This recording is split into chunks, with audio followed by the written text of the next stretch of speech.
I think it's very important that we support the people of Wayanad, that we give them as much support as is possible, and I'd request the government to help the people of Wayanad in this difficult time. I think this is the second time this tragedy has taken place. This took place 5 years ago. Advance में क्या किया पूछा गया सदस्यों द्वारा। 23 तारीख को ही हमने 8 एनडीआरएफ के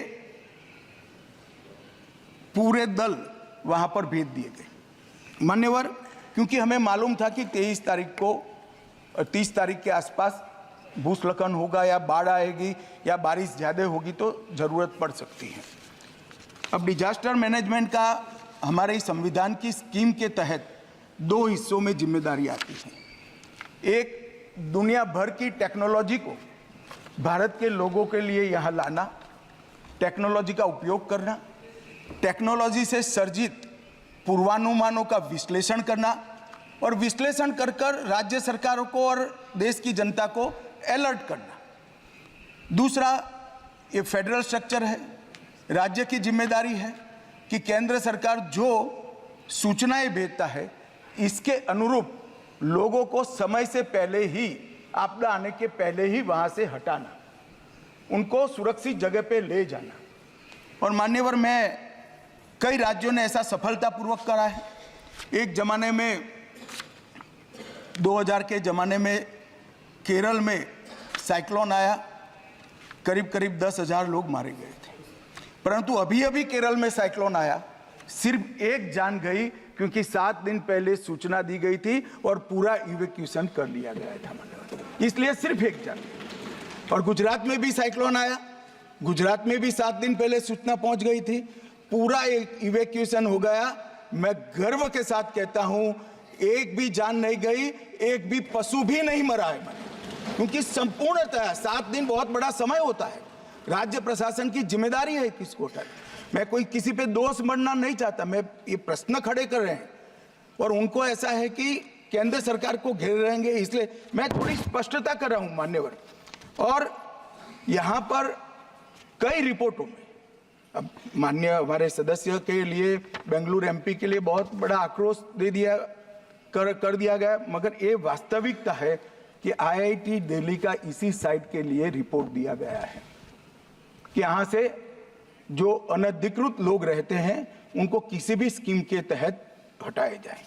इसके बाद 2020 में भी रिपोर्ट दी गई कि इन लोगों को हटाना चाहिए।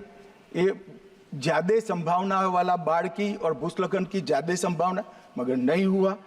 और 4000 परिवारों को हटाना चाहिए, वो भी इंगित किया गया कि कौन से 4000 परिवारों को कौन सी जगह से हटाना चाहिए। और मान्यवर, मुझे बोलते हुए बड़ा दुख हो रहा है, यही जो दुर्भाग्यवासी लोग हैं जिनके लिए पहले से सूचना 6 साल पहले दी गई है कि इनको हटा लीजिए वरना ये रिस्क में है। अब नहीं हटाया गया, मगर फिर भी जैसे ही सूचना आई, एनडीआरएफ राज्य में जा सकती है। एनडीआरएफ को लगाने का काम कलेक्टर के ऑर्डर से ही होता है।